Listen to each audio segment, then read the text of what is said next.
আজি অসম কাব্যকাননৰ অষ্টম বাৰ্ষিক যোৰহাট অধিৱেশন আমি অসমৰ বিভিন্ন প্ৰান্তত এই অধিৱেশনখন পাতোঁ। এইবাৰ অষ্টম বৰ্ষত ভৰি দিলে আৰু কবিতাক যি তপস্যা সাধনা হিচাপে লয় সেই কাব্যচাৰীসকলক লৈ আমি এই মঞ্চৰ দ্বাৰা আমি চেষ্টা কৰি আহিছোঁ কবিতা লেখকসকলক উলিয়াই আনিবলৈ আৰু সেই হিচাপে আমি কাব্যম বঁটা প্ৰদান কৰি আহিছোঁ 2020 চনৰ পৰা। এইবাৰ পঞ্চম বৰ্ষ আৰু এইবাৰ কাব্যম বঁটা 800টা পাণ্ডুলিপি তাৰ মাজৰ পৰা কিশোৰ মঞ্জিত বৰাই ক'ত জানো চৰাইবোৰে বাঁহ পাতে শীৰ্ষক পাণ্ডুলিপিৰ বাবে কাব্যম বঁটা আজি প্ৰদান কৰা হয় আৰু আমাৰ অসম সাহিত্য সভাৰ সন্মানীয় সভাপতি ডক্টৰ বসন্ত কুমাৰ গোস্বামী আৰু ডক্টৰ জ্যোতিষা হাজৰিকা আমাৰ ডক্টৰ হীৰেন্দ্ৰ ভাগৱতী প্ৰমুখ্যে ব্যক্তিসকলে তেখেতক কাব্যম বঁটা প্ৰদান কৰে আৰু এই বঁটাৰ লগত আছে নগদ 25,000 টকা।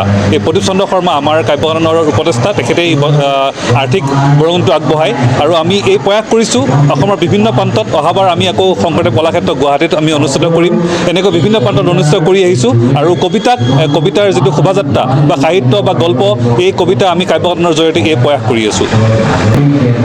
আজি এই কাব্যম বঁটাৰ লগতেই আমি কবিতাৰ মেল অনুষ্ঠিত কৰিছিলোঁ। এই কবিতা মেলৰ আকৰ্ষণীয় কথাটো হৈছে কণ শিশুসকলে আমাৰ প্ৰসিদ্ধ কবিসকল নৱকান্ত বৰুৱাৰ পৰা আৰম্ভ কৰি সেই কবিসকলৰ কবিতাৰ পাঠ কৰিছে আৰু তাৰ লগতে গীতৰ আখৰা হৈছে।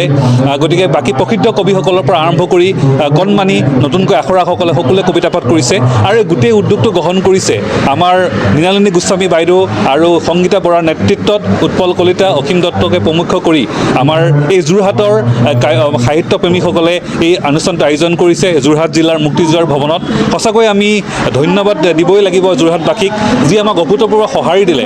সেই সঁহাৰিৰ বাবে যোৰহাটবাসীৰ লগতে সমূহ কাব্যানুৰাগী আমাৰ সুদূৰ ধুবুৰীৰ পৰা আৰম্ভ কৰি আমি তিনিচুকীয়ালৈ বিভিন্ন কবিৰ ইয়াত সমাৰোহ হৈছে 100তকৈও অধিক আৰু সকলোকে আমি কৃতজ্ঞতা আৰু ধন্যবাদ জ্ঞাপন কৰিছোঁ।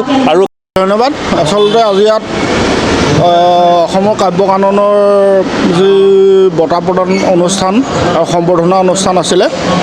কাব্যকাননে ইতিমধ্যে আপোনালোকে হয়তো জানে, সামাজিক মাধ্যমত জড়িত লোকসকলেই হওক বা কবিতাৰ লগত জড়িত লোকসকলে ইতিমধ্যে কাব্যকাননে এটা কবিতাক বিশ্ব দৰবাৰলৈ নিয়াৰ ক্ষেত্ৰত বিশেষ উদ্যোগ গ্ৰহণ কৰিছে আৰু আমিও বিশেষকৈ সাহিত্যৰ অনুৰাগী বা সাহিত্য কৰ্মত ব্ৰতী থকা হিচাপে আমাক আজি ইয়াত সম্বৰ্ধনা জনাইছে। অতি সুখী হৈছোঁ এই কৰ্মত।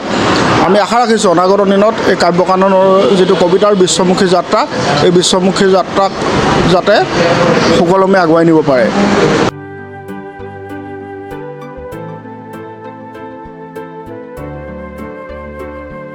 Mobile plus physiotherapy wellness and rehabilitation centre দক্ষিণ কামৰূপৰ ব্যৱসায়িক প্ৰাণকেন্দ্ৰ বিজয়নগৰৰ লগতে VIP চক আৰু গুৱাহাটী মালিগাঁও পাণ্ডৱনগৰত থকা তিনিওখন ক্লিনিক বৰ্তমান প্ৰায় 20 বছৰৰ অভিজ্ঞতা পুষ্ট তথা এতিয়ালৈকে প্ৰায় 40,000 ৰোগীক সুস্থ কৰি তোলা ডক্টৰ পল্লৱী নাথৰ তত্ত্বাৱধানত চলি আছে।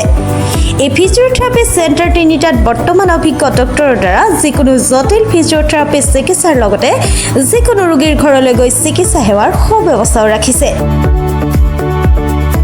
আমাৰ ঠিকনা mobile plus physiotherapy wellness and rehabilitation centre, opposite Uparshali Bijoynagar SBI branch. আমাৰ VIP চকৰ ঠিকনাটো হ'ল VIP চক near VIP bus stop, Borjhar, Guwahati.